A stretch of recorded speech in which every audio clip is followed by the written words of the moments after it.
Nova is looking great, almost finished. All of the side markers have been removed as well.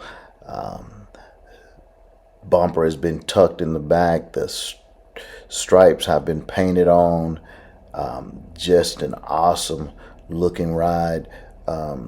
Eventually, I'm going to work on my stance. I have 20s on the back, so I'll probably reduce those just so I can get a better look. You can see the front end, how it looks, just is ready to run. So again, thanks to House of Hot Rods.